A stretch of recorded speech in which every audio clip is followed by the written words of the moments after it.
kind of, makes sense and definitely prove your theory. And again, as you see here, if your cyprian increase more than 7 weeks, again, mean survival jump to 13 months, very equivalent.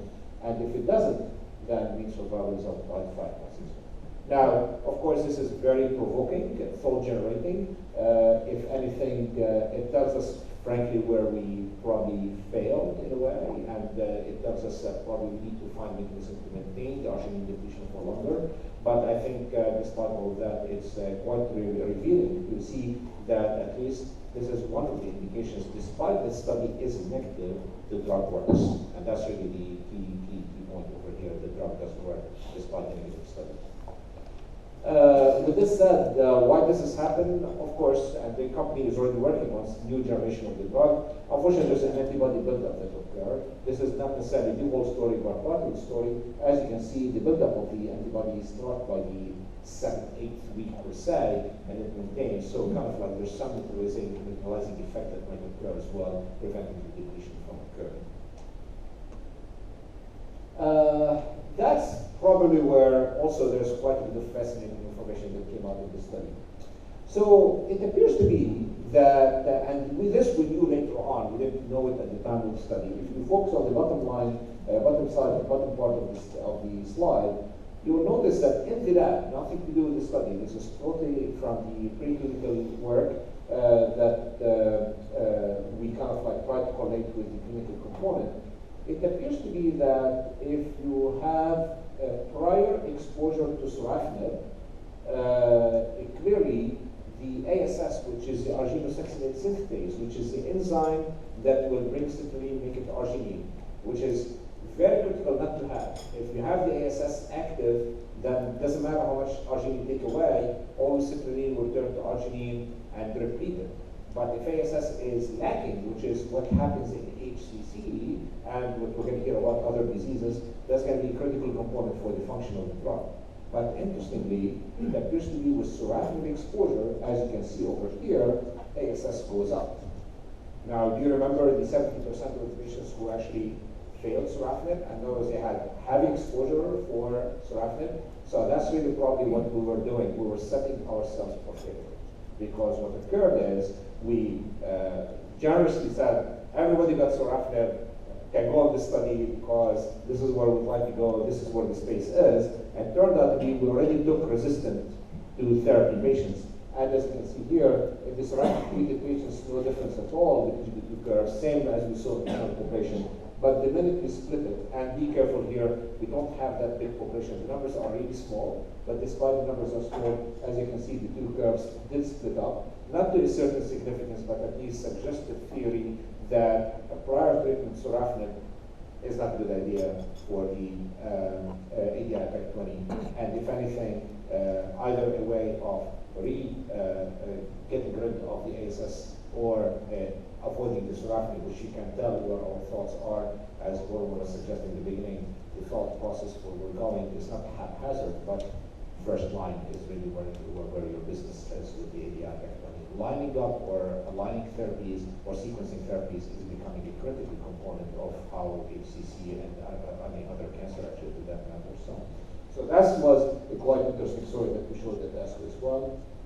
And if anything, we summarized that single agent ADI-PEC20 at 80 milligrams per square. This is a story I didn't show you slides about, but we have a belief that also we undertreated people with 80 milligrams per square. Probably a double dose, which is what we're doing now, will make more sense. Did not demonstrate survival in patients with advanced HCC in second-line setting.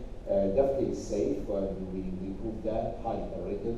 Arginine depletion is a critical step, which we need to reflect on, and sorafenib upregulates ASS and HCC signals.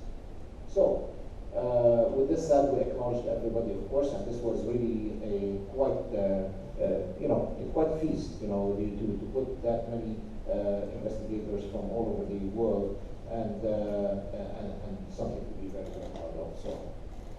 So we kind of like wanted to ponder on certain points, which at ASCO, just because of the setup, we didn't necessarily have that chance, but nonetheless, a discussant brought up some in discussion with us. And already I told you about the 87% who received prior sorafenib treatment. We were sorafenib naive. We spoke about the ASS upregulation, and as such, really we are talking about that probably a second-line setting after sorafenib is not necessarily the right choice per se. We spoke about the 36 milligram per 18. Clearly, the higher doses were well tolerated and as a lower dose, and it appears to be that higher doses might cause further depletion of the arginine, which is critical and might overcome the antibody issue as we wrote it up as well. So 36 probably where we're going next. Ironically, some of the studies I'm going to show you that we're doing currently are at 36 as well. That's a very important story here. If anything, quite a bit of impressive data that came out from different groups, including Peter here. And it appears to be that platinum downregulates the ASS and HCC cell lines. So that's very important. So this is the opposing effect of the sorafenib that we spoke about.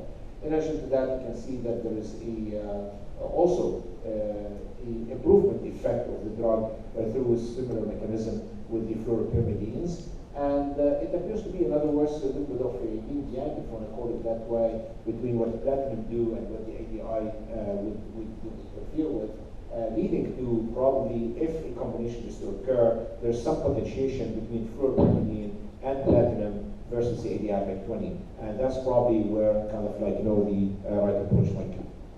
So with this said, thankfully, we didn't wait for the phase 2 trial. This is already work in progress that we've been doing with the company for a while now. We've been thinking for a while about FOLFOX for the argument that I mentioned about the potentiation of the drug via fluoropyrimidines as well as via platinums. And in addition to the data from Dr. Chen from Jing, we thought about doing FOLFOX work, which I will show you in a second. We thought that at least an additive component, if not synergistic, might be valuable. And of course, there is the newer generation with the regulated asparaginase, which is already, I think, David's going to talk about that part of multi-drug regimen as well. So these are all regimens, arguments for that purpose. So it's a phase 1 component of the study, looking at safety and looking for an MTD, a 3+3 design. We did the ultimate step of 18 to 36 milligram per meter square, and we were looking at GI cancers, but we wanted to expand the cohort into HCC specific for the obvious reasons, because of the interest, because of the FOLFOX. So we found it to be well tolerated, and we went ahead with the expansion cohort. So that's what we have so far. This data actually, I'm presenting one of my colleagues at Memorial as well, who is leading with the study, James Harding. And if anything here, accrual has been rather quite well. Cohort 1, there was a 1 DLT, cohort 2, no DLTs, expansion. We pretty much completed 10 evaluations for response, 8 with HCC, 1 fibrinomedular carcinoma, and 1 pancreatic. So the biggest story came in, and surprisingly enough to us, that 2 out of 6 of the first HCC subjects, which is like really 1/3, in other words, 1 out of 3, had a partial response, a quite serious partial response. One of them actually, frankly, we could have called a complete response. We called it partial response only because some little speck somewhere the radiologist refused because it's non-measurable, and by RECIST criteria you have to keep observing it.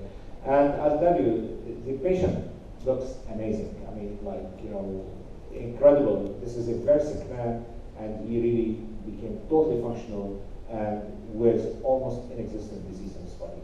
Quite impressive. And the second one was not any better. And these are heavily treated, really sick people that definitely have shrinkage of their tumors that we didn't expect before. So currently we have a 2 out of 8 as we expand the cohort. And as such, we decided to amend the protocol to 42 patients, 21 from the US and 21 from Asia, to better understand if this is really a phenomenon that will stand there. Now, what's the reasoning behind that? In the Quinn data from the FOLFOX, the response rate was about 8%. So if we are starting on this kind of like steep improvement in outcome, and i.e. there's a true additive, if not synergistic effect between FOLFOX and ADI, and we are able to at least even double it, forget about like the 50%. Even if you say I have 16% or 20% partial response, that's good news. So that's really what we're aiming for, and I think wisely enough, we are expanding the cohort. We'll see if this stands, and it does. Then with the other tweaks that we are working on, like for example, neurodegeneration, 36 milligram, etc. This all hopefully will lead to the next phase 3 trial for HCC that we anticipate one day will happen. And these are the results in a waterfall plot.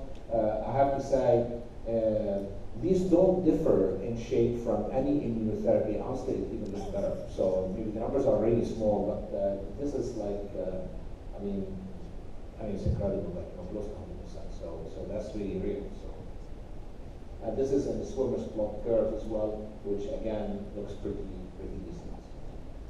Toxicity, understandable. It's mostly from the FOLFOX, and this is something that we are carefully thinking about.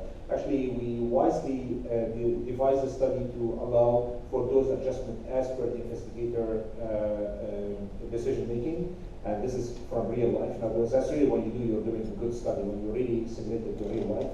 Nonetheless, some adjustment of this might be needed for a potential phase 3 trial, but EDF 20 was really of no concern. Ironically, we had to postpone or adjust FOLFOX doses, but we always gave the EDF without any interruption. So, and that's really again the arginine citrulline story. As you can see, always we like that. We like arginine to go down, and we like citrulline to go up. And as you can see here, we've been rather maintaining it. This is limited data we have, but at least we've been maintaining that ability, which ironically might overcome that resistance that we saw in the single agent. So next up, as we said, accruing for the MTD expansion.